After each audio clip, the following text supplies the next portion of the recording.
I came back to renovate the old hunting lodge my dad left me, and I found an HOA Karen living inside, claiming it was now HOA property.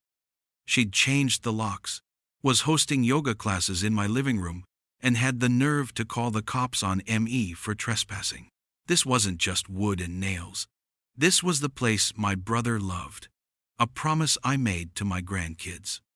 But as she stood there smirking with her fake HOA papers, she had no idea about the one devastating secret I was about to find buried in the county records.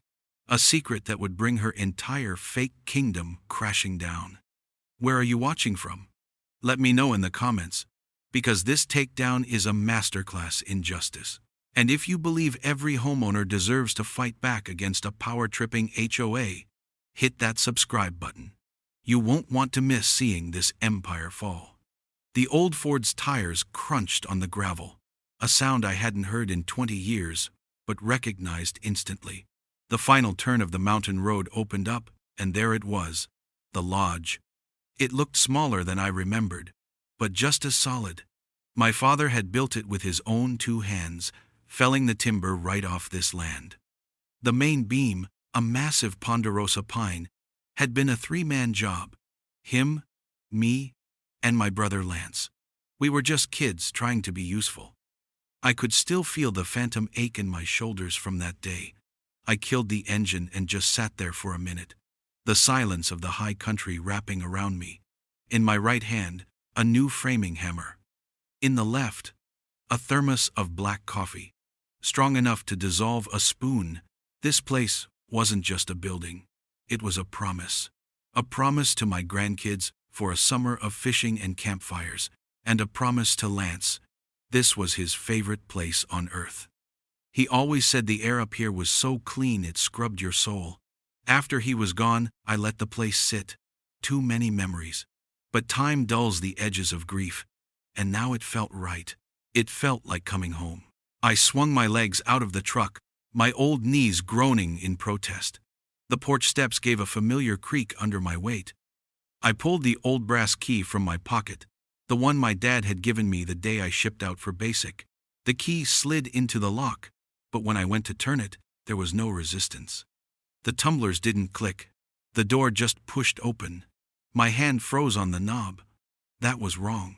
Dad was meticulous about locks. I was meticulous about locks. I never left this place unlocked. I pushed the door open slowly, my instincts from my army days kicking in, telling me to scan, to assess. The first thing that hit me was the smell. It wasn't the familiar scent of dust, cold stone, and dried pine. It was lemon polish and lavender. My gaze swept the room. The big stone fireplace was the same, but everything else was wrong. My father's hand-carved coat rack was gone. The old leather armchair where he used to read was missing, replaced by a stack of brightly colored yoga mats. On the log wall where a rack of fishing poles used to hang, there was a corkboard covered in flyers for things like mindful hiking and community potluck. Then I saw her. A woman stood by the kitchen counter, wiping it down with a cloth. She was in her mid-50s, dressed in expensive-looking athletic wear, her hair pulled back in a severe ponytail. She looked up, and her expression wasn't one of surprise or fear. It was one of mild annoyance, like I was a delivery guy who'd tracked mud on her floor. "Can I help you?" she asked, her voice crisp and proprietary. I took a step inside, letting the screen door slam shut behind me. I think the question is, can I help you? Who are you? And what are you doing in my house? A flicker of something crossed her face. Not guilt, but maybe calculation. She put the cloth down and crossed her arms, leaning against the counter as if she owned it. "This is the community lodge," she said, her tone dripping with condescension. "I'm Karen Whitfield. I manage the property for the homeowners association." I felt a laugh bubble up in my chest, but it came out as a dry, humorless sound. "Homeowners association? Ma'am, this is private property. My property. There's no HOA up here. Never has been." She gave a tight, patronizing smile. "Well, things change. The new development at the base of the mountain formed an HOA 2 years ago. We assumed this property was abandoned. It was in a state of terrible disrepair. I glanced around. My father's tools, gone. The custom fly-tying bench Lance built, gone. So you just decided it was yours? I asked, my voice low and dangerously calm. We decided to make it a productive community asset, she corrected, puffing up with self-importance. We've done a lot of work here. We cleared the deadfall, built a new nature trail down to the creek, and even installed a new security lock on the door for everyone's safety. My eyes narrowed. My lock. The one Dad put on himself. She'd replaced it. I looked out the big picture window and saw it. A neatly mulched path cutting through the trees where there had only been a deer trail.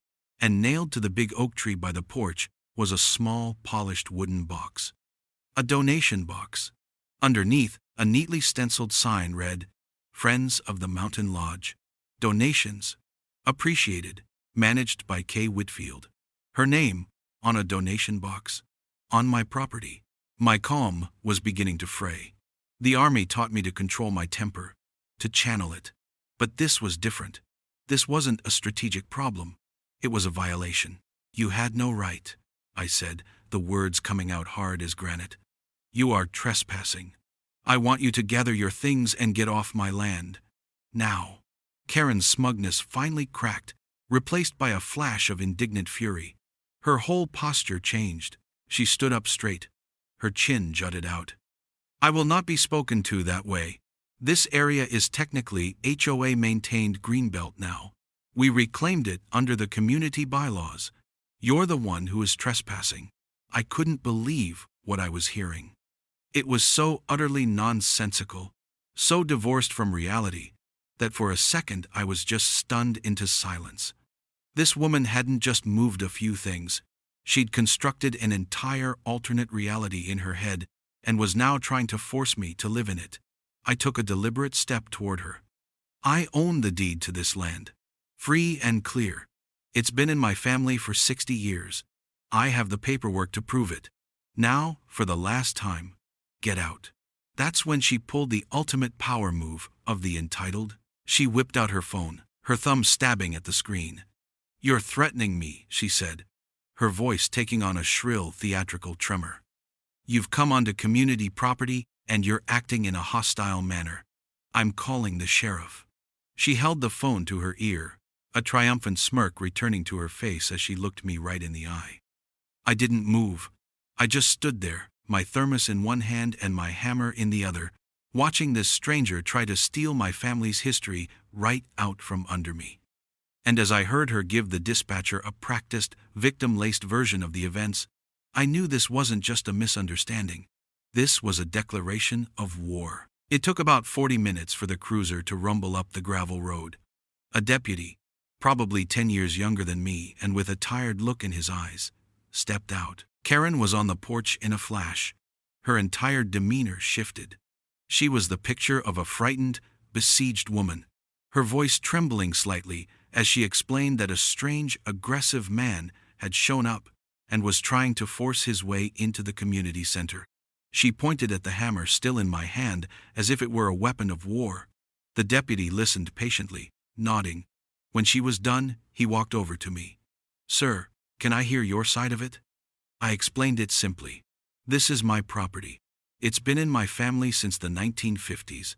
I have the deed in a safe deposit box downtown. This woman is a squatter. I kept my voice even, my hands open and relaxed. The deputy looked from me to her.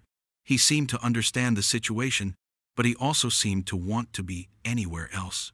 He went back to her and they spoke in low tones. I could hear phrases like ownership documents and civil matter. Then he came back to me. Look, sir, he said, rubbing the back of his neck. She claims the HOA has papers filed. You claim you have the deed. I can't determine who owns what right here on this porch. It's a civil dispute. You'll have to take it up with the courts. Karen stood behind him, that smug little smirk plastered back on her face. You mean you're not going to make her leave? I asked, incredulous. I can't, he said with a shrug. Not without a court order. My advice is to head back to town, get your paperwork together, and maybe talk to a lawyer. It's best not to escalate things. Escalate things? She was living in my house. It felt like I was the only one who saw how insane this all was. But I knew better than to argue with a cop on the side of a mountain. I gave a stiff nod, turned around without another word, and got back in my truck. My blood was boiling, but I just put the truck in gear and drove away. The next morning, after a sleepless night in a cheap motel, I drove back up the mountain. I'd spent the evening on the phone with my daughter, trying to explain the situation. She was worried. "Dad, just be careful," she'd said. "People are crazy these days." I was calm, though. I had a plan. Step 1. Get my paperwork from the bank. Step 2. Get this woman out of my lodge. I pulled up, and my heart sank. There was a brand new, heavy-duty padlock on the door. A big, ugly silver thing that looked completely out of place on the old wood. And taped to the main window, fluttering in the morning breeze, was a piece of paper. I walked up and ripped it down. It was a professionally printed notice. Official violation. It said in big red letters, "Unauthorized entry and attempted use of HOA maintained property."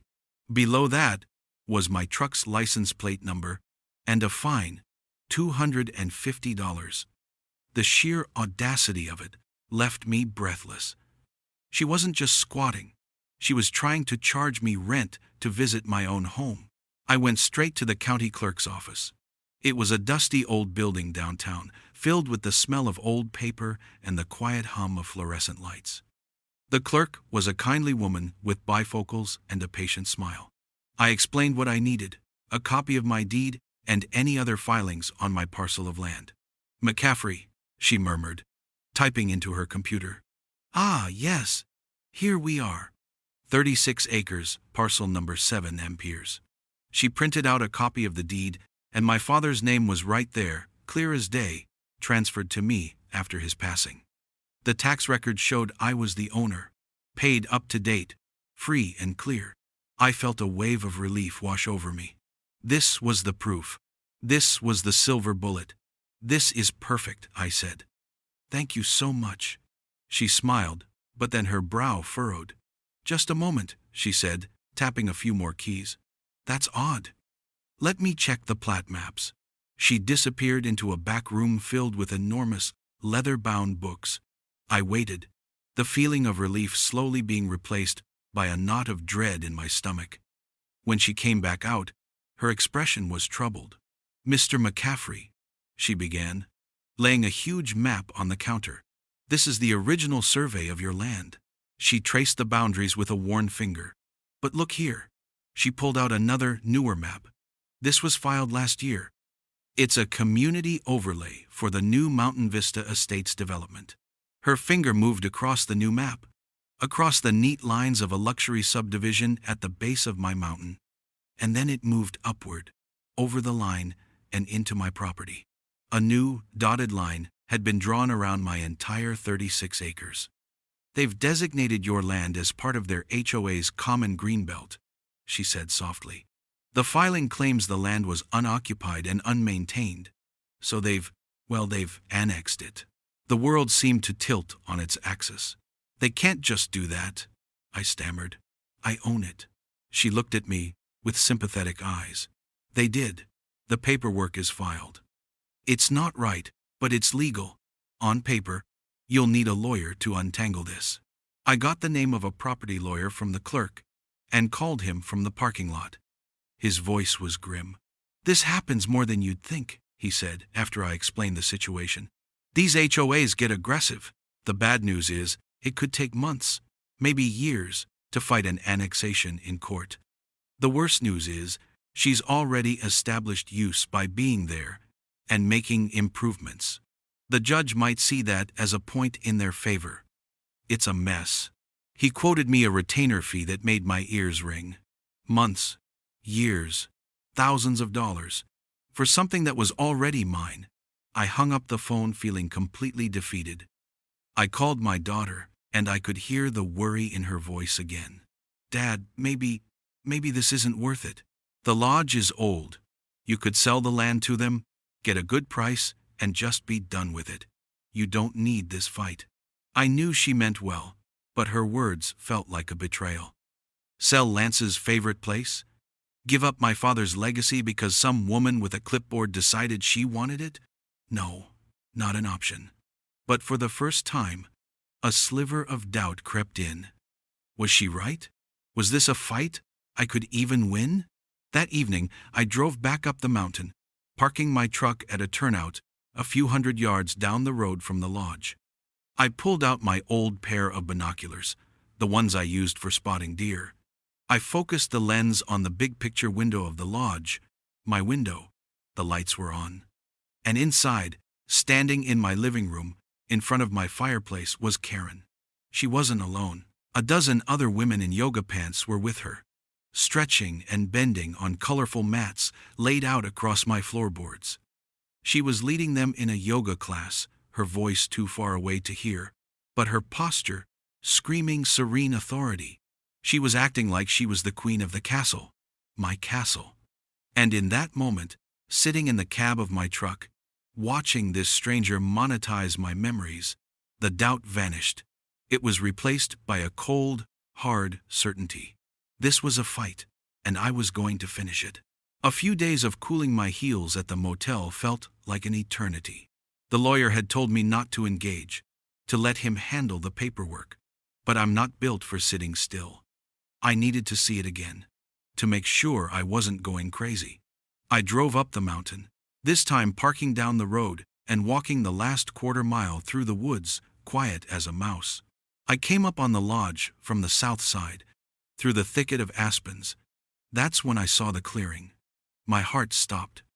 Where a stand of 5 young blue spruce trees used to be, there was now a gaping hole in the forest. Stumps, barely a foot high, were all that remained. Lance and I had planted those trees the summer he got back from his first tour. We dug the holes with post-hole diggers until our hands were raw, laughing about how our own grandkids would one day sit in their shade. Now, they were gone. In their place stood a brand new pergola, the kind you buy in a kit from a big box store. It was made of cheap cedar, already looking flimsy against the rugged backdrop of the mountain. And hanging from one of the crossbeams was a small, fake-looking bronze plaque. I crept closer to read it. The Mountain Vista HOA Nature Pavilion, established 2024. They hadn't just taken my land. They were actively erasing my family from it, replacing our sweat and memories with their cheap, store-bought version of nature. That was it. The lawyer could file his papers. I was going to talk to her neighbors. I drove down to the new development, a sprawling maze of oversized houses on tiny lots. I started knocking on doors.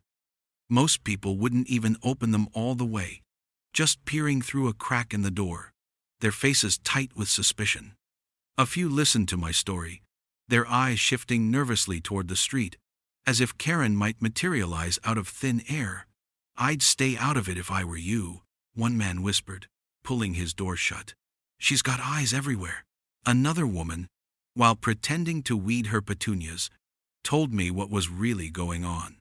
Karen had fined a decorated Vietnam veteran 2 houses down for flying his American flag on a pole she deemed non-compliant. She made another family get rid of their son's 20-year-old pickup truck because it was unsightly and lowered property values.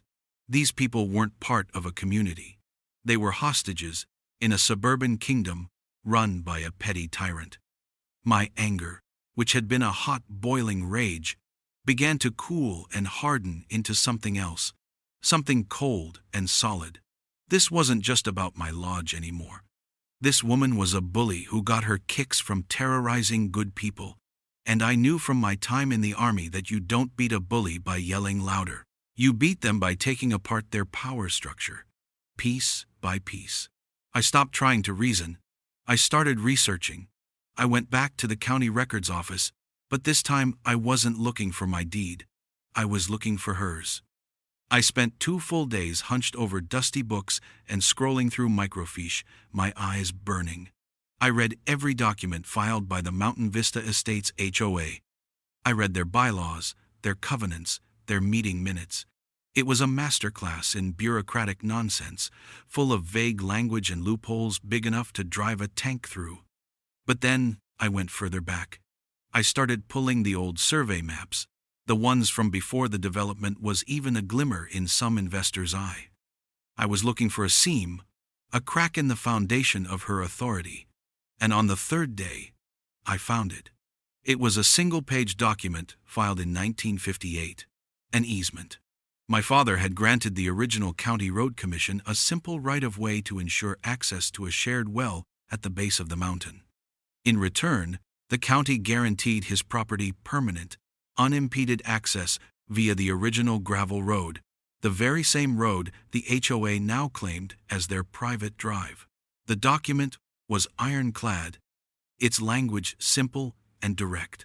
It predated the subdivision, the HOA, and Karen's entire world by half a century. Her private road was, in fact, legally subservient to my right of access. It was a small thing, but in a war of paper, the oldest paper usually wins. I walked out of that dusty office and straight to my truck. I pulled out my phone and dialed a number I hadn't called in years. He picked up on the second ring. "Tanner? It's Rick McCaffrey." There was a pause, then a familiar, gravelly chuckle. "McCaffrey, I'll be damned. Last I heard, you were building bridges somewhere in the desert."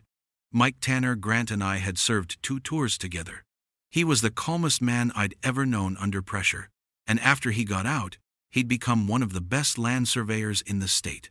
I told him the whole story. He listened without interruption, just the occasional grunt of understanding. When I got to the part about the easement, I could practically hear him smile through the phone. "An old-school well and road easement," he said. "That's beautiful, Rick. That's a wrench in their whole machine. Send me a copy of that and the plat maps. Let me see what other fun facts I can dig up for you." Knowing Tanner was on my side felt like calling in an airstrike. The game had just changed. My new strategy was simple. Document everything. No more confrontations, no more arguments. Just cold, hard evidence. The next morning, I bought a high-quality drone with a powerful zoom lens. I spent the afternoon practicing, getting the feel for the controls, learning how to fly it silently high above the tree line. That evening, I sent it on its first reconnaissance mission.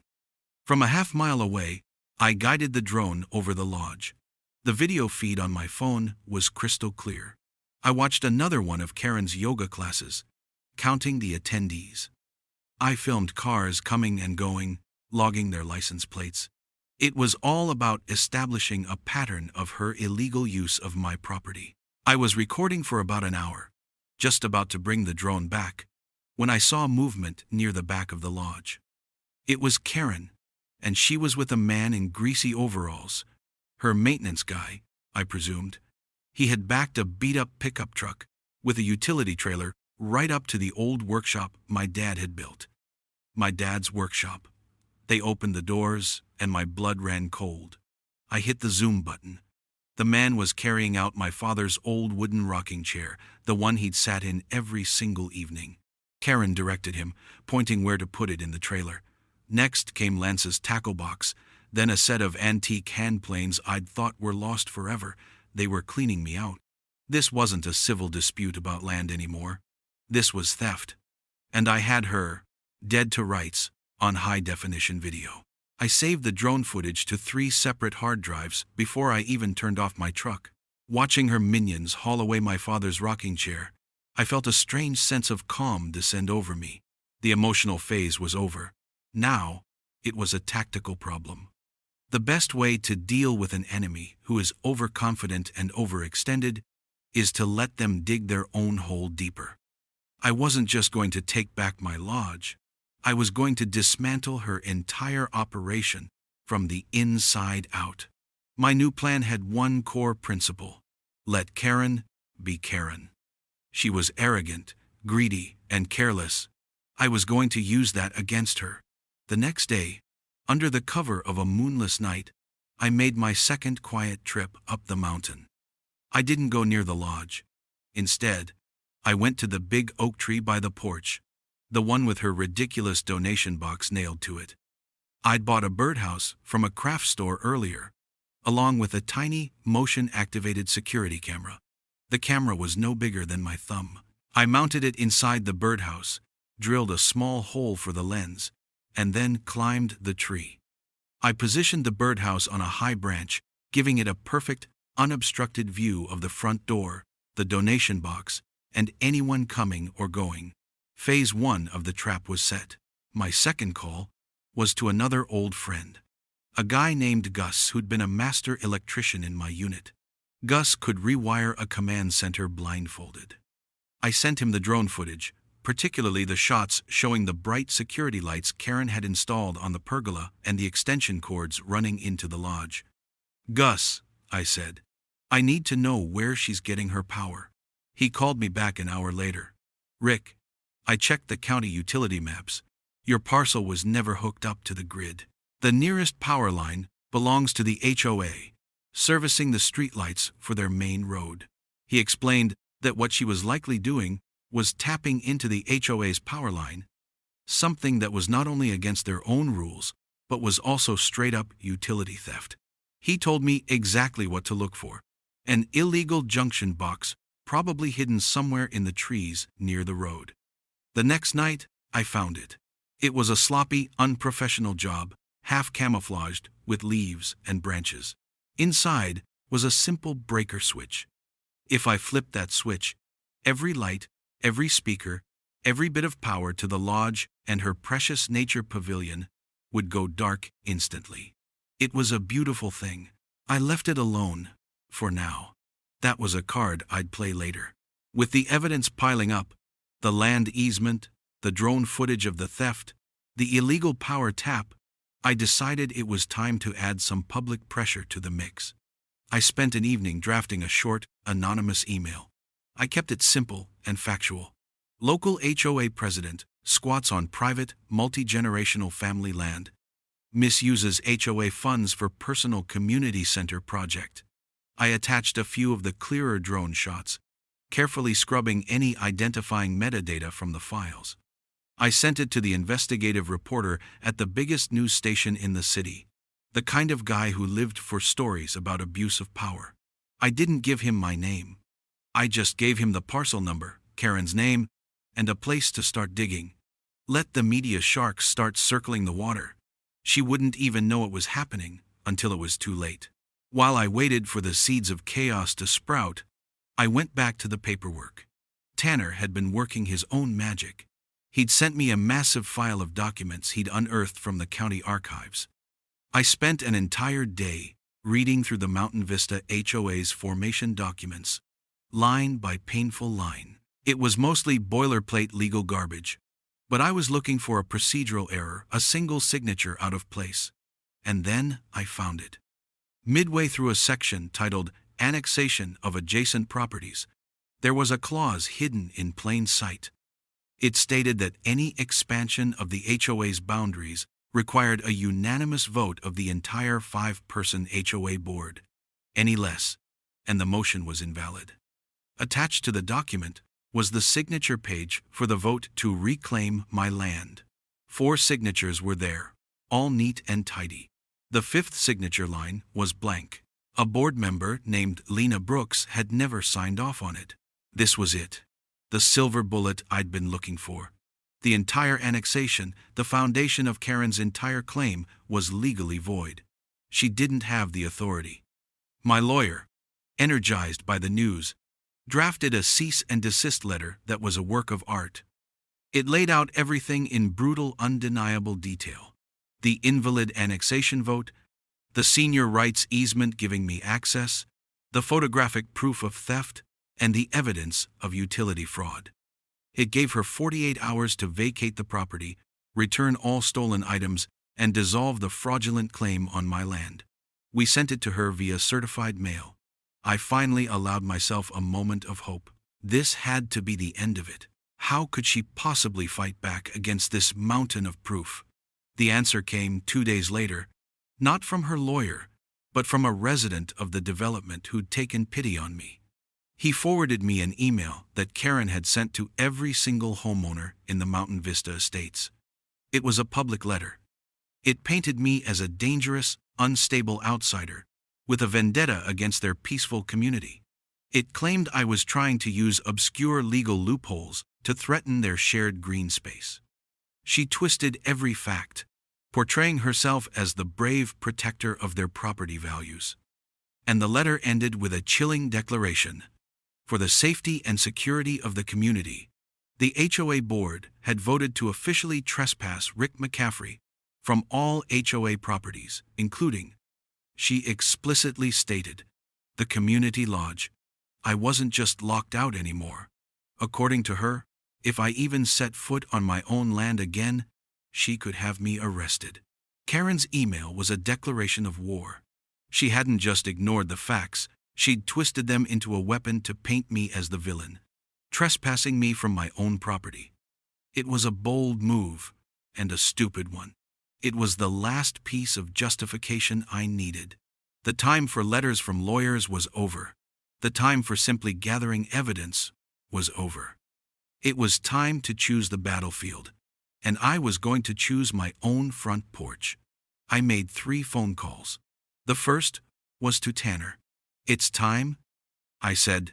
Bring your certified survey maps, the big ones, and wear your work vest. Look official. I heard a low chuckle on the other end. Roger that. On my way. The second call was to an old friend, Earl, a retired sheriff's captain who'd seen it all twice. I told him the story. Earl, I don't need you to do anything official. I just need a witness with a lifetime of experience in telling right from wrong. I'm going up there Saturday at 5 p.m. It would mean a lot if you were there. Earl didn't hesitate. Son, I've been bored for 6 months. I'll be there. The final call was the most important. I looked up Lena Brooks, the board member who hadn't signed the annexation document. Her voice was cautious when she answered. I introduced myself calmly, explained that I knew she hadn't signed off on the lodge takeover. Ma'am, I said, I'm not asking you to pick a side. I'm just presenting you with the facts. Karen is operating without proper authority. She's stealing from me, and she's lying to the homeowners. This Saturday I'm going to prove it. You have a right to be there. There was a long silence on the line. Then, her voice firm, she said, What time? Saturday came, cool and clear. From my observation point down the road, I watched them set up. A wedding rehearsal. It was perfect. They'd rented chairs, strung up fairy lights on the pergola, and had a sound system playing soft music. It was a picture of serene, fraudulent peace. At 4:55 p.m., we moved. Tanner's big work truck pulled up and blocked the entrance to the gravel road.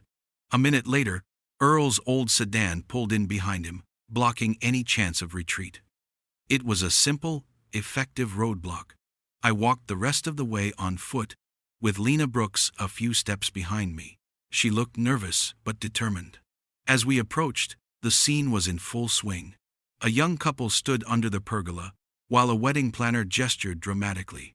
Guests mingled, sipping drinks. And there, in the middle of it all, was Karen, holding court, playing the benevolent host. She hadn't seen us yet. I didn't go toward the party. I veered off into the tree line, straight for the illegal junction box I'd found days before. It was exactly as I'd left it. I opened the cover, took a breath, and flipped the main breaker. The effect was instantaneous and total. The music cut out mid-note. The fairy lights vanished, plunging the clearing into the deepening twilight. A collective gasp went through the crowd. I heard the wedding planner shriek, "What happened? Where's the power?" Out of the darkness, Karen's shrill voice cut through the confusion. "It must be a blown fuse. Douglas, go check the main line." But before anyone could move, I stepped out of the shadows. "The power isn't coming back on," I said, my voice carrying easily in the sudden silence. All heads turned toward me. Karen's face went from confused to enraged, to pale with shock when she saw who was standing beside me. Lena Brooks. Then she saw Tanner and Earl down by the road, and pure panic began to set in. "You!" she screeched, pointing a trembling finger. "You're trespassing! I'm calling the police!" I ignored her completely. My focus was on an older gentleman in a sharp suit who looked deeply uncomfortable. The father of the bride. I walked directly to him, holding out my hand. "Sir, my name is Rick McCaffrey, and I am the legal owner of this property." I handed him a folder. Inside was a copy of my deed, a copy of the cease and desist my lawyer had sent, and a large, clear satellite photo of his daughter's wedding rehearsal with the property lines clearly marked in red. "I apologize sincerely for interrupting your event," I said calmly, "but you are currently on my land. This woman," I said, nodding toward Karen, "is a squatter. She has illegally annexed this land and is stealing electricity from the HOA main line to power this party. That is why your lights went out." The man's face darkened as he scanned the documents. Karen was sputtering, trying to form words, but no one was listening to her. The wedding planner was having a full-blown meltdown. The bride looked like she was about to cry. I turned back to the father. "Sir, your contract is with a fraud, but I don't want to see your daughter's day ruined." I gestured up toward the lodge. "That building, my family's lodge, is warm and dry. I'm happy to offer it to you and your family for the rest of the evening, free of charge. You can finish your rehearsal in peace." It was a checkmate move. The father looked from the papers in his hand to the dark and silent pergola, to Karen's crumbling composure, and then to me. He gave a sharp nod. "We'd be grateful, Mr. McCaffrey." He turned to his family. "Everyone, gather your things. We're moving up to the lodge." The effect was like a dam breaking.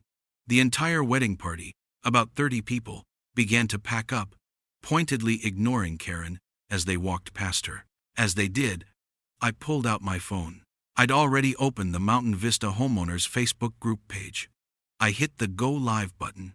"For everyone in the community," I said, turning the phone's camera to pan across the scene. "If you're wondering why the private wedding at the Nature Pavilion has been canceled, it's because the owner of the land just shut off the stolen power." I saw phones light up across the clearing as people got the notification. The HOA's private kingdom was being publicly dismantled, live, for all to see. Karen just stood there, speechless, as her entire world collapsed in front of her neighbors and clients. Then, with a strangled cry of rage, she turned and stormed toward her car. "I'm getting a restraining order!" she screamed as she sped away. The next day, out of curiosity, I stopped by the courthouse. She wasn't there. I asked the clerk at the counter if a Karen Whitfield had filed for an order. The clerk looked at me, then at her computer, and a strange little smile touched her lips. "No," she said, leaning in conspiratorially. "But if I were you, Mr. McCaffrey, I'd make sure to attend the next HOA board meeting." The HOA meeting was held in a sterile, fluorescent-lit community center at the entrance of the subdivision. It was packed. Word had clearly gotten around. My live stream of the wedding debacle had turned into the neighborhood's biggest drama, and everyone wanted a front-row seat for the finale. I saw the veteran she'd fined for his flagpole, and the guy she'd forced to sell his truck. They both gave me a subtle nod. I walked in with Lena Brooks by my side. She was carrying a thick manila folder, and her face was set like stone. Behind us, discreetly setting up a camera in the back of the room, was the investigative reporter I'd tipped off. He'd found plenty to chew on, and he wasn't about to miss the kill. Karen was at a long table at the front, flanked by 2 other board members who looked deeply uncomfortable. She tried to project an air of authority, banging a small gavel on the table to call the meeting to order, but her voice was strained. She didn't acknowledge my presence, choosing instead to stare at her agenda with laser-like focus. "First on the agenda," she began, her voice tight, "is a motion to ratify the trespassing of a non-resident agitator from all HOA properties." Before she could continue, a voice from the center of the room cut through the tension. It was Lena. She stood up, her folder in her hand. "Karen, "You can't run this meeting," she said, her voice clear and strong. Karen's head snapped up. "Excuse me, Lena? I am the president of this board." Lena shook her head slowly. "No," she said, letting the word hang in the air. "You're not." She walked to the front of the room and placed her folder on the table. "According to our bylaws, a special emergency session can be called by any two board members to address gross misconduct by another member. Last night, I and Mr. Albright here," she said, gesturing to one of the men beside Karen, who flinched but didn't protest, "held that session. We voted, legally, to suspend your authority as president, pending a full review." A wave of murmurs swept through the room. Karen's face was a mask of disbelief and fury. "You can't do that, that's illegal!" she shrieked. Lena didn't flinch. "What's illegal, Karen, is annexing property without a unanimous board vote." She opened the folder and held up the document with her missing signature. "What's illegal is using HOA funds to make improvements on land we don't own. And what's illegal is stealing power from this community to run your private events." At that I stepped forward. It was my turn. "Perhaps some visual aids are in order," I said, and a projector at the back of the room flickered to life. On the big screen behind Karen's head, my drone footage began to play. The room was silent as they watched Karen and her maintenance man loading my family's heirlooms into a pickup truck. Next, I showed a clip from the birdhouse camera, capturing her pocketing cash from the donation box. Then came a detailed shot of the illegal power tap. I'd prepared a simple spreadsheet showing an estimate of how much her nature pavilion had cost the homeowners in stolen electricity over the past year. The number was well into the thousands. The room was filled with angry muttering. Karen tried to fight back, her voice cracking with desperation. "This is a fabrication! He's an outsider! He's not even a resident! He has no standing here!" That was the opening I'd been waiting for. I turned to face the crowd, every eye in the room on me. "She's right about one thing," I said calmly. "I'm not a resident of the Mountain Vista HOA." I paused, letting the silence stretch. "However, my family owns the land your HOA is built on." You could have heard a pin drop. The silence was absolute. Karen stared at me, her mouth hanging open. "My friend Mr. Tanner Grant," I said, gesturing to Tanner who was standing by the door, "is a licensed land surveyor. While he was examining the illegal annexation of my lodge, he discovered a fascinating detail in the original title paperwork for this whole development." I clicked to the final slide on the projector. It was a complex-looking title document, but I'd highlighted the important part in bright yellow. "It turns out," I continued, "that when the developer built this subdivision, they leased the land from a larger holding company. The final sale and title transfer were meant to be completed once the development was finished, but the developer went bankrupt before that happened. The final title transfer was never signed. The HOA owns the buildings, but the land itself is still technically owned by the original holding company." I let that sink in, and 2 weeks ago, I flew to their headquarters, presented them with my case, and I bought that holding company. I looked directly at Karen, her face a pale, slack-jawed picture of horror. "So, no. I'm not a member of your HOA. I'm its landlord. And until your HOA's attorney can work out a new lease agreement with mine, you are all technically my tenants." Chaos erupted. People were on their feet, shouting questions. The HOA's lawyer, a nervous-looking man in the front row, was already pale and sweating. He knew I was right. In one move, I hadn't just defeated her. I'd become her boss. A man in the back of the room, the veteran she'd fined, stood on his chair. His voice boomed over the noise. "I make a motion to remove Karen Whitfield from the board permanently." A chorus of "I" roared through the room. Someone else shouted, "Give the man his lodge back!" It wasn't even a vote anymore. It was a revolution. Karen just stood there, completely and utterly broken, as the fake empire she'd built on stolen land and petty rules crumbled into dust all around her. After the board meeting, Karen didn't go quietly. Humiliation like that doesn't breed humility. It breeds a desperate, ugly kind of rage. She went scorched earth. My name was dragged through the mud on every local social media group she could find. I was a predatory developer, a corporate raider, a violent sociopath. It was an impressive work of fiction.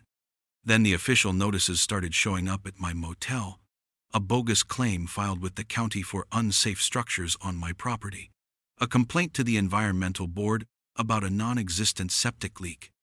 She even filed for a temporary restraining order against me, claiming I had caused her severe emotional distress. My lawyer laughed when he saw it, and had it dismissed in less than an hour. It was all noise, the last pathetic thrashing of a creature that had already lost its teeth. I ignored it all. Arguing with a cornered zealot is a waste of good oxygen. I decided to make one last quiet move. I'd done a little research on Karen Whitfield. She worked as a senior agent for a high-end real estate firm downtown, the kind of place that prided itself on its reputation for integrity and community trust. I put together a simple package. It contained the video of her directing the theft of my father's furniture, the clip of her pocketing donation money, a copy of the fraudulent HOA annexation document, and the news station's final report, which had aired the night before, and painted her as a petty tyrant. I didn't write a long, angry letter. I just included a simple, one-sentence cover note. To whom it may concern. This is the conduct of your employee, Karen Whitfield, on a property she was attempting to illegally acquire.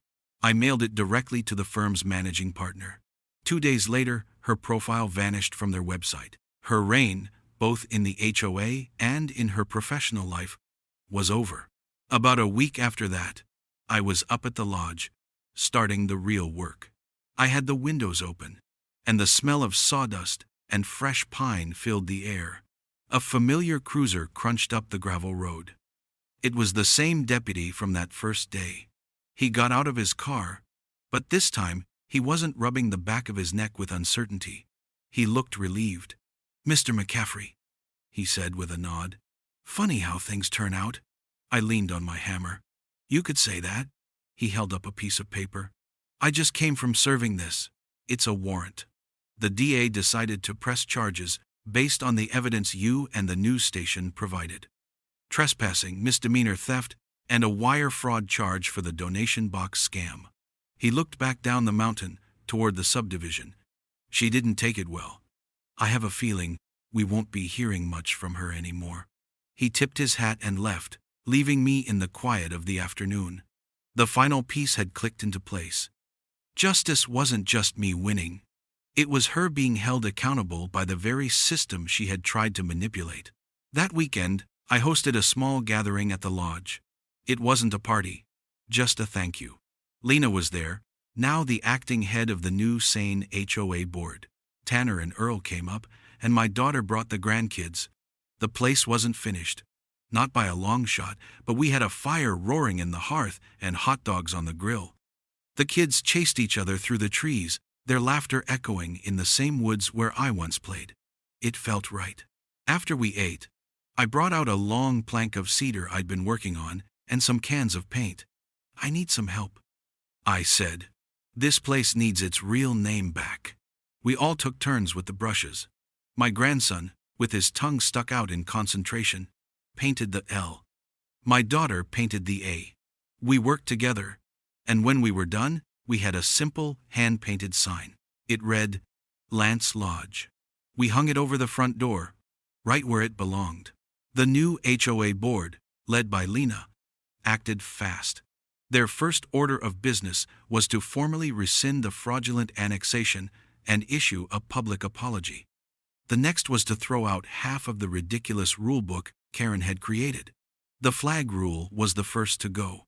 A few weeks later, I bought a 20-foot flagpole. I drove it down to the community center, and, with the help of the veteran she'd find, we dug a hole and set it in concrete right in the middle of the main lawn. The next morning, he raised the colors for the first time. and the whole neighborhood came out to watch. It felt like they were reclaiming more than just a lawn. They were reclaiming their freedom. The final touch came on a sunny afternoon. My grandson was up visiting again, watching me work. I was reinforcing the main beam, the one my dad Lance and I had set all those years ago. "Can I help, Grandpa?" he asked, his eyes wide. I stopped what I was doing and picked up a small hammer. I showed him how to hold it, how to brace the nail, how to swing with his arm instead of his wrist. He swung, and the hammer hit the nailhead with a solid thud. He looked up at me, his face glowing with pride.